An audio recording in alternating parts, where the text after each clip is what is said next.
สวัสดีพี่น้องปองป่ายผู้ที่ตามทางเพจ Facebook เสียงอึ่งทะเลแชแนล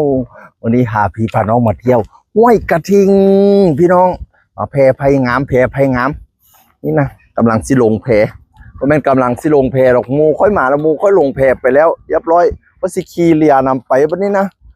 เห็นไหมกวดพร้อมตีนะทำไม่กวดด้วยเหรอดูสิดูกลางทะเลสิกลางทะเลห้วยกระทิงสินี่เห็นไหมห้วยกระทิงพุ่นนะสวยงามพระราม8พี่น้องเอ๋ยพุ่นนะเขียนค่อยอยู่แผ่20 ว่าซั่นพี่น้อง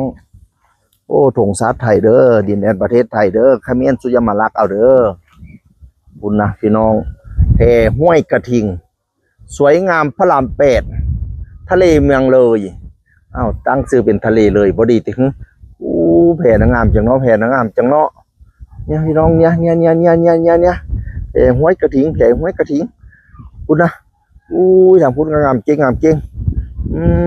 ให้ค่อยออกกองนำแนวค่อยออกกองนำแนวนี่เด้อโอ้ยมาผู้ให้คักแท้โอ้ยผู้ให้ล่วงผู้ให้ความจริงแล้วตัวแท้ค่อยลอยอยู่เด้อพี่น้องเด้อแล้วถ่ายออกกองค่อยผู้ให้ซื้อความจริงค่อยรอบัดนี้มาห้วยกระทิงนะไม่ได้ตัวนะมาจริงๆนะนี่นะสวยงามพระราม8พี่น้องเอ๋ยเตรียมตัวลงเรือไปก่อนเพราะว่ามูแล้วลงแพไปก่อนแล้วเขาจะขี่เฮียนำกลไปวันนี้นะขี่เฮียมึงได้เนาะไปเบิ่งก่อนเบิ่งเห็ดเข้มตัดเข้มเห็ดฝอยคำเนาะโอ้มีขี่รถนี่ลงเรือไปเลยที่ลงน้ำไปเลยที่นี่นะรถบริการขี่รถลงน้ำเลย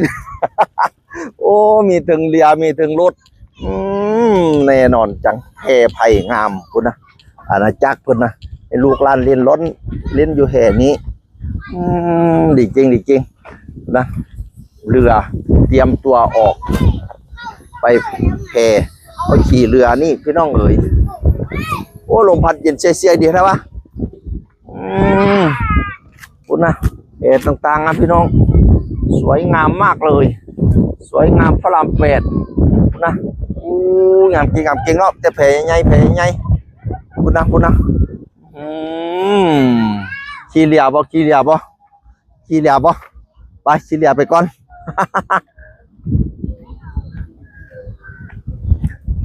เราจะขี่เรือไปครับเดี๋ยวผมจะเป็นคนขับเรือเองครับผมไปปะ